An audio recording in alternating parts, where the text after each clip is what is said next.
Tokutani lisusu na esengo pona kopesa bino basango na lokota na Lingala na Kivu Morning Post TV Wita Engumba Goma. Totala nini tolengeli bino lelo.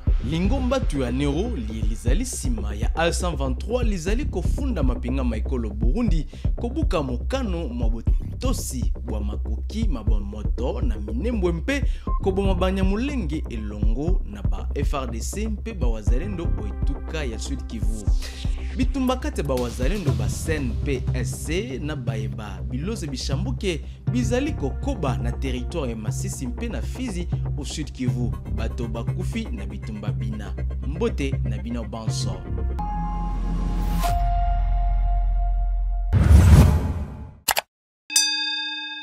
Nautikolo bayango lingomba tuaneo lilizali sima ya F123 lifundi lelo mapinga maekolo Burundi kobuka mokano mabotosi makoki mabomoto na minembwe mpe koboma Banyamulenge elongo na FRDC pe bawazalendo oetuka ya Sud Kivu tolanda bolai bwa sango eye. Les Touraneo condamnent l'escalade de violence liée au déploiement massif des forces burundaises, notamment dans les hauts plateaux d'Uvira, Mwenga et Fizi, suivi de l'encerclement ciblé des localités et villages. Banyamulenge déclare le mouvement dans son communiqué.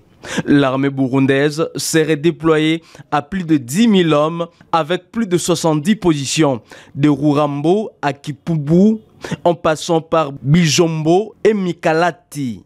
Pour les Tuaneo, ces déploiements s'inscrit dans une logique de blocus humanitaire total contre le Banyamulenge. Malgré les assurances données par le gouvernement burundais lors des entretiens avec nos représentants, notamment concernant l'ouverture des corridors humanitaires et de la levée des restrictions sur les voies d'approvisionnement en biens essentiels, le Burundi n'a pas tenu ses promesses.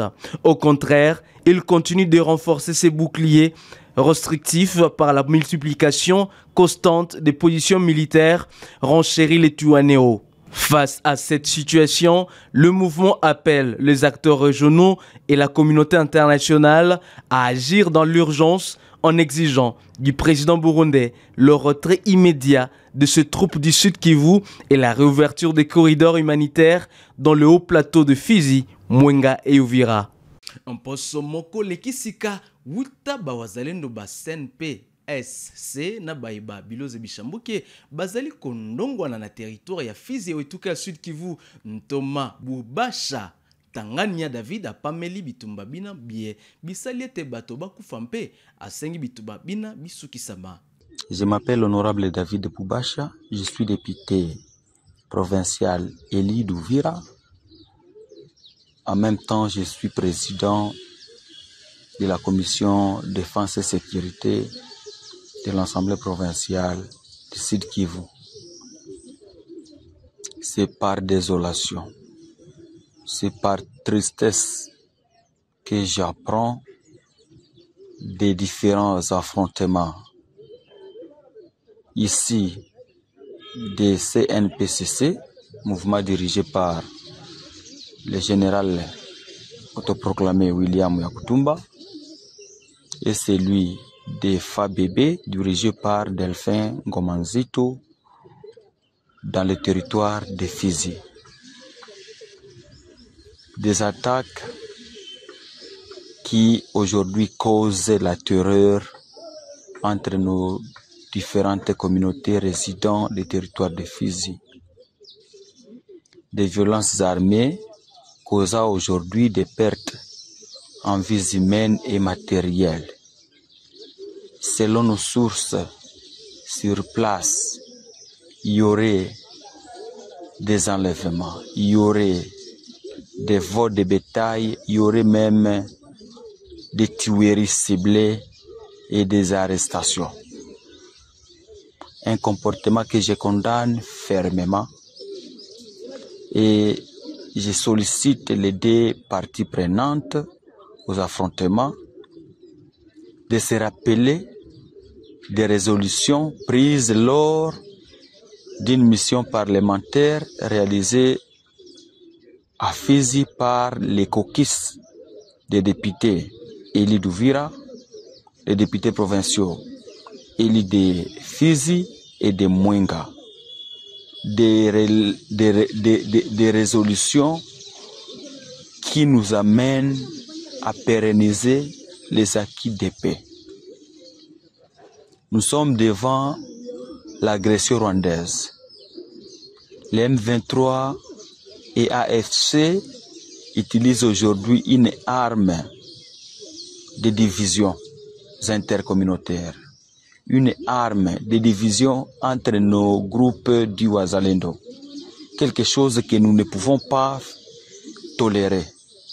Nous devons bannir des messages de haine, des messages de division intercommunautaire, ce qui nous amène à rien. Pour ce faire, je demande les parties prenantes aux affrontements actuels, à la sagesse, au patriotisme et à l'unité. Na ocha basima manduki babomaki mwasi moko mpe mwana mwaye azokisamaki na nungu basalaki obisika bina na butu ya lobiloleki tangu basima manduki bana bakotelaki ye ondaku na ye. Société civile etelemisaki misala na ntina likambolina mpe mokambi na yango Simeon Muvunga apamelaki bomati ya bozangi bokengi obisika bina. Moi, c'est Maître Simeon Muvunga, déjà vice-président de la société civile Noyau Wicha. En fait, ce qui vient de se passer, c'est depuis hier à la nuit, une maison au quartier Bakaï, à Wicha, a été visitée par le bandit Amen Armé. Il y a une maman qui a été tuée, son mari et son enfant ont été touchés par balle et dépêchés à l'hôpital général de référence de Wicha. Le corps a été également dépêché depuis ce matin de s'être regretté à la morgue de l'hôpital de référence de Wicha. Tout à l'heure là, la société civile de Wicha vient de décréter une journée ville morte, vu la situation, vu la hausse de criminalité de la situation sécuritaire à commune de Oicha. Et que donc, ce qui se passe à commune de Oicha, ça va de pire en pire parce que nous ne comptons chaque jour des cas de tuerie, chaque jour des cas de criminalité urbaine. Et que donc, nous sommes en train d'appeler, interpeller les autorités qui se chargent de la sécurité des populations.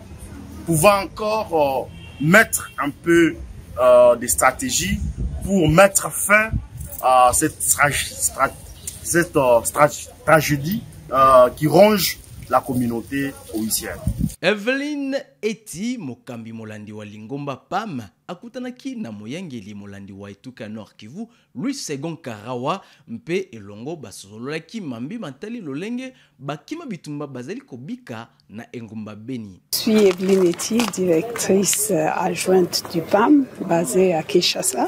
On a parlé de nos projets ici, on a parlé de l'assistance que le PAM nous donnons à la population, mais aussi, très important, la relation entre le PAM et le pays. Donc, surtout ici, avec le gouverneur, son vice qu'on a rencontré, ils nous donnent beaucoup de soutien. Et même notre chef de sous-bureau m'en a dit qu'on a beaucoup de soutien qui vient du gouverneur. Donc on vous remercie au nom du PAM pour ce que vous êtes en train de faire pour nous, mais beaucoup plus pour la population, pour les déplacés qui sont là. Et aussi, on a un projet de nutrition pour les femmes et les enfants, dont on leur donne aussi à manger. Ça, c'est très important. On a aussi parlé du soutien qu'on veut venant du gouvernement sur la visite à Walikale. Donc, on est très content de savoir que le gouvernement et le gouverneur nous soutiennent. On a une délégation qui arrive la semaine prochaine pour aller voir ce qu'il faut faire là-bas. Donc, merci. Merci au gouverneur pour le soutien et pour autoriser la mission. Ça, c'est très important pour nous. On a un programme très important pour les déplacés qui viennent d'ailleurs et ils sont nombreux. Ils sont intégrés dans les familles ici. On leur donne malheureusement, on n'a pas assez de financement comme dans le passé, mais on est en train de soutenir les déplacés. On souhaite que d'ici peu, tout le monde pourra rentrer, mais tant qu'ils sont là, on va leur donner le soutien. On donne aussi le soutien aux mamans, aux enfants, pour la nutrition, ce qu'il leur faut.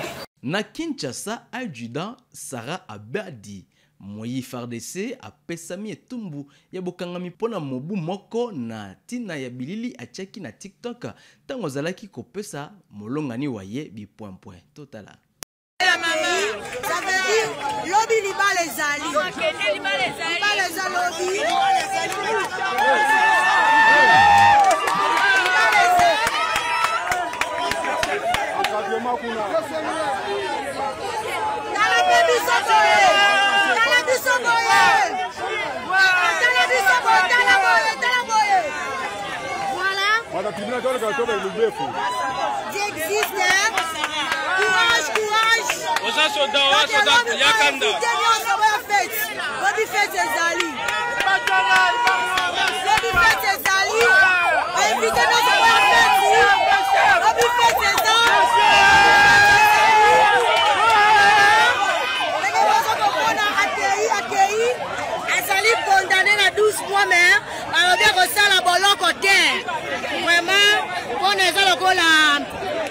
Punition ba pesié tel comme réaction ya bande ko ba participer qui na jugement mukolo lelo ndeko mo réaction na yo na moni ko participer mais mo bana ko lela za sengote ko pesa biso réaction wa ta ko le bino ba réaction ko bino réaction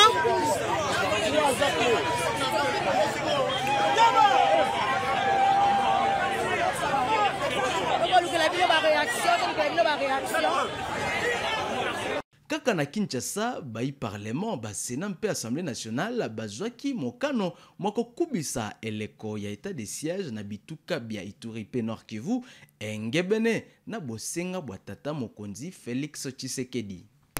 Honorable président du Sénat, honorable membre du bureau du Sénat, honorable sénateur, j'ai l'honneur et le devoir républicain de soumettre à votre auguste assemblée pour examen et adoption le projet de loi autorisant la prorogation d'état de siège sur une partie du territoire national, celle qu'adoptée par le Conseil des ministres lors de sa réunion du vendredi 24 octobre 2025.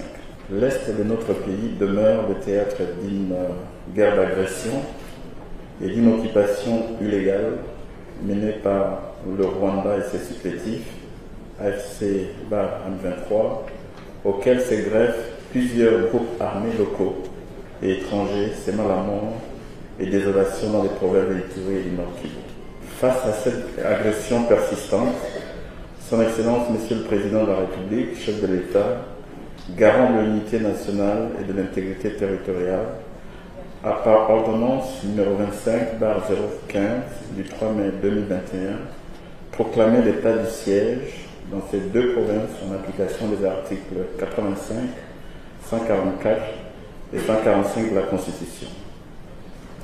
Honorable Président du Sénat, honorable membre du bureau du Sénat, honorable sénateur, malgré les avancées enregistrées sur le terrain, l'objectif de pacification totale n'est pas encore atteint. L'ennemi se réorganise, multiplie les provocations et persiste dans son entreprise de déstabilisation. Dans ces contextes, la prorogation de l'état de siège s'impose comme une mesure de nécessité nationale et de légitime défense. Conformément à l'article 144, alinéa 5 de la Constitution, cette prorogation ne peut intervenir qu'avec l'autorisation du Parlement saisi par le chef d'État après délibération du Conseil des ministres. C'est donc en exécution de cette exigence constitutionnelle que je soumets à votre haute appréciation le présent projet de loi afin de permettre à nos forces armées et services de sécurité de poursuivre avec fermeté et détermination la neutralisation des forces négatives et la restauration complète de la paix et de l'autorité de l'État dans ces zones meurtries. Le projet de loi que je vous présente se compose de 3 articles.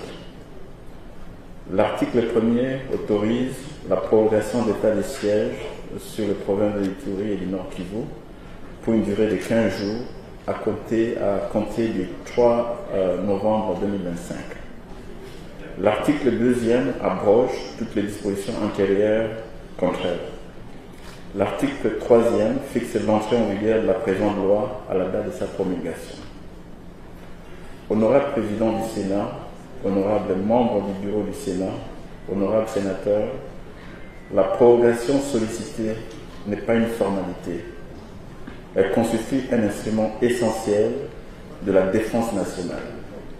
Elle donne aux autorités militaires et civiles les leviers juridiques nécessaires pour protéger nos populations, sécuriser le territoire national et sauvegarder la souveraineté de la République.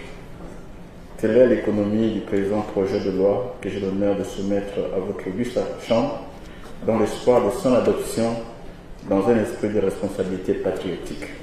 Je vous remercie. Merci, Monsieur le Ministre. Vous pouvez retourner à votre place.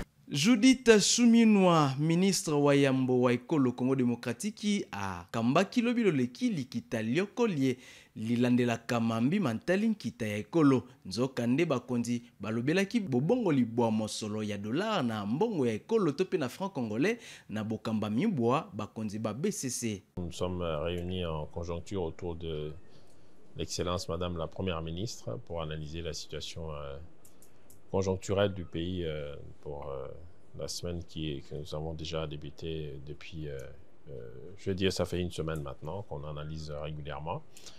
Donc, il est sorti de ces analyses que la situation est essentiellement sur le franc congolais, comme tout le monde l'attend. Effectivement, on constate qu'il y a une accalmie. Et nous avons eu de bonnes nouvelles de la part du gouverneur de la Banque centrale, que les choses sont en train de se calmer, bien sûr, parce qu'il faut justement éviter qu'il y ait ces petites montagnes qui font que les gens vont avoir peur de continuer à utiliser le franc congolais, mais c'est plutôt l'inverse. Ils doivent être rassurés que le cours d'échange va se stabiliser et que dans les prochains jours, nous devrions constater petit à petit la stabilisation aussi au niveau des prix de biens sur le marché, des prix de biens et des services sur le marché. Donc c'est ça que nous sommes en train de surveiller et il faut que nous continuons à préserver la gestion budgétaire telle que nous sommes en train de le faire aujourd'hui. Le ministre de l'économie l'avait annoncé et nous voyons que la Banque centrale continue à surveiller les banques aussi, donc ça se fait de deux côtés.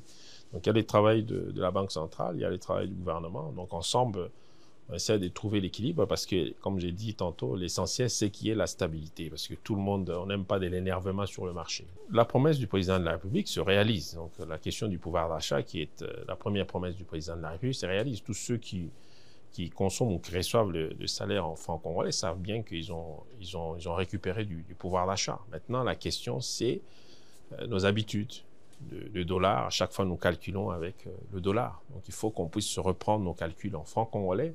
Comme c'est d'ailleurs, ça se fait les prix doivent être affichés en francs congolais.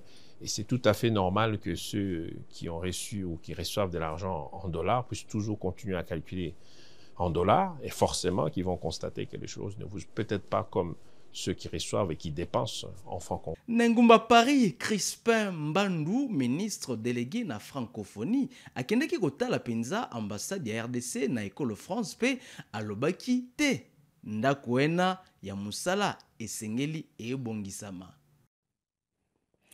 Après les États-Unis et le Canada, le ministre délégué en charge de la diaspora et de la francophonie met cap sur l'Europe. Premier pays, la France. Avant de débuter la série des consultations et des échanges avec les Congolais vivant à l'Hexagone, Crispin Mbandou, qui a été accueilli par l'ambassadeur de la RDC en France, s'est d'abord entretenu ce mercredi avec le docteur Bakumba, envoyé spécial du président de la Mauritanie auprès de la francophonie. En présence de l'ambassadeur, les deux personnalités ont discuté des questions d'intérêt commun entre la Mauritanie et la République démocratique du Congo, notamment l'Organisation internationale de la francophonie. Merci beaucoup et bonne chance. Après audience avec la ministre mauritanienne, le ministre Crispin Panzou a fait le tour du propriétaire de l'ambassade de la RDC située sur 32 cours Albert Ier à Paris.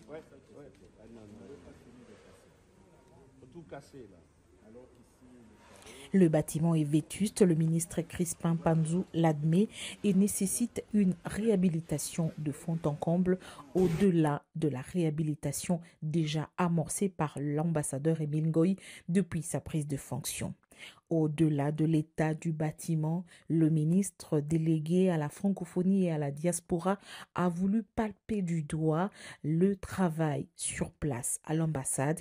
Il a lui-même suivi pas à pas les explications sur le déroulement du travail, de l'accueil jusqu'à la délivrance du passeport. Les explications lui ont été fournies. Voilà, c'est les numériques. Il y a les numériques ou un petit tableau là. On a mis aussi un petit tableau, vous le verrez. Okay. Vous le verrez. Maintenant qu'ils ont travaillé, ils sont maintenant en train de remettre des documents aux requérants. On est vraiment ravis qu'il soit là. Nous l'avons sensibilisé aussi à ce qui concerne la rénovation de ces patrimoines. C'est pour dire que c'est un patrimoine qui est bien situé et qui fait la fierté de la République. Mais ce patrimoine est en péril. Nous avons fait l'effort de rénover une partie, mais il reste également des travaux à mener. Parmi les préoccupations majeures des Congolais vivant en France, c'est le délai parfois très long que prend la délivrance des passeports. Et à ce sujet, le ministre délégué à la francophonie et à la diaspora a insisté pour le raccourci du délai afin de répondre aux desiderata des Congolais vivant en France. Le délai d'attente est de combien? Le délai d'attente aujourd'hui, puisque chaque mois, pratiquement, nous avons un lot de passeports. tosukisi bongo basango na biso mokolo lelo na Kivu Morning Post TV na lokota na Lingala esika bozwami matono mingi na bino banso bayibolandaki biso botikala malamu o mabota mabino banso mpe tokokutana lisusu mokolo lobi.